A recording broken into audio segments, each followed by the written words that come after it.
And a very good evening, everybody. I'm John Cole. Thanks to Alabama's win over Clemson on Saturday, we have a North Dakotan at the Final Four on Saturday in Phoenix. Former Mr. Basketball Award winner Grant Nelson from Devil's Lake. And he told reporters he's heard from a lot of folks in his home state.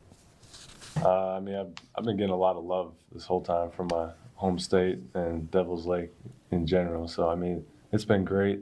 A lot of love from those guys.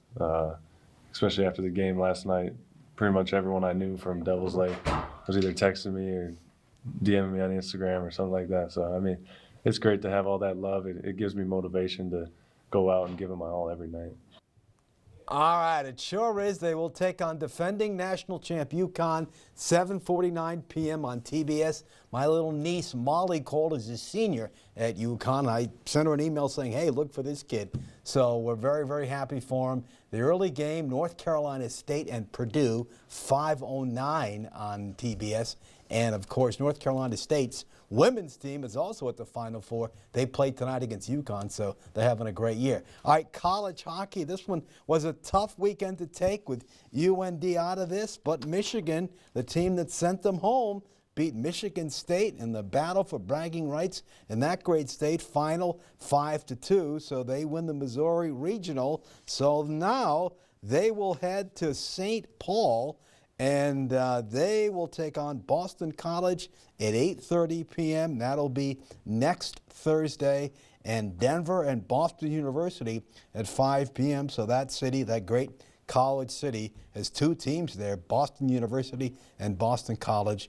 And still a shocker that UND is not there, but that's the great thing about sports. You never know what's going to happen, but certainly I did not expect them not to be at the Frozen Four. Now, spring is here, and that means the baseball Coyotes are about ready to open their season. That'll come on Wednesday at 11 a.m. in Watford City. Just one game against their longtime rival Minot. So Wednesday for the baseball Coyotes, 11 a.m., and that will be a battle against Minot in Watford City. Let's begin it with a big win. Always great to beat Minot. Doesn't matter what the sport is, right? Coyote softball team will open their season on Friday at Sydney. Both Coyote track teams at Dickinson on Friday.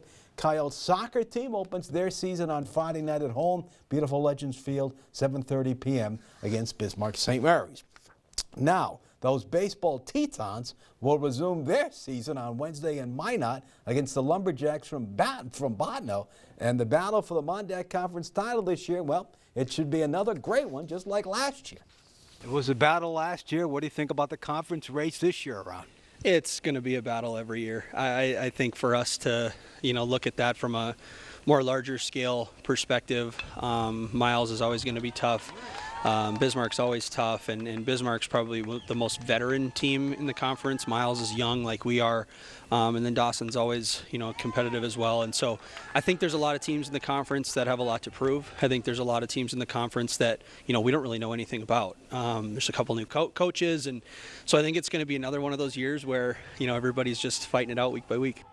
All righty, the action will begin 1 p.m. on Saturday at Miles City. The action begins at 1 p.m. Then Sunday, home, Braybon Field, the home opener, 1 p.m. against those Pioneers. And let's hope the weather is good as well. Let's take a timeout on First News at 6.